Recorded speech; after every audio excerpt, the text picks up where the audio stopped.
எங்கூரை சேர்ந்த முருகன் முதல் தமிழர் முருகன். முருகு அழகு என்ற விகுதி சேர்ந்து தமிழனாக இருந்து மலையில குறிஞ்சி மலையில வாழ்ந்தான். அவங்க அப்ப ஒரு போட்டி வைக்கிறான், உலகத்து புறம் சுத்திட்டு வாப்பான். இவன் பாவம் யதார்த்தமா ஒரு மயில் ஏறி ஊர் சுத்திட்டு வர போறேன், டயர்டாகி வந்து சேர்ந்தான். அதுக்குள்ள அங்க கொட்டதான் கிடந்துச்சு.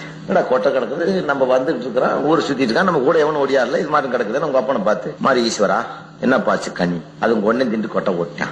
எப்படி கொடுத்த நீ? அவன் எதுல சுத்தி இருக்கான்? அவனுக்கு வாகனமே இல்லையே, எளிதான வாகனம், ஏறி உட்காந்து மேய்ஞ்சு போ. அவன் விவரமா, அப்பா உலகம் பூரா நான் சுத்தல, உலகத்தை படைச்ச ஒன்னையவே சுத்துறேன், நான் ஒன்னையவே சுத்துறேன்னு ஒரு சுத்தின உடனே அவன் கிட்ட பழத்தை குடிச்சேன். முருகனுக்கு கோவம் வந்துருச்சு. என்ன வக்கால் வழி, நான் ஊர் பூரா சுத்திட்டு வந்திருக்கிறேன், உழைச்சு போட்டு ரத்த வியர்வை சிந்த, நான் வேர்வை சிந்து இங்க வந்து நிக்கிறேன், நீ உழைச்சவனுக்கு கூடி கொடுக்காம பக்கத்துல இருந்து ஜால்ரா போட்டாம்பார் காவேரி தாயன், அவனுக்கு கொடுத்துருக்கேன், என்னடா நான் என் போடா நீ அப்படி மேல ஒரு மயிறு மேல எங்க ஊருக்கு வந்தான்.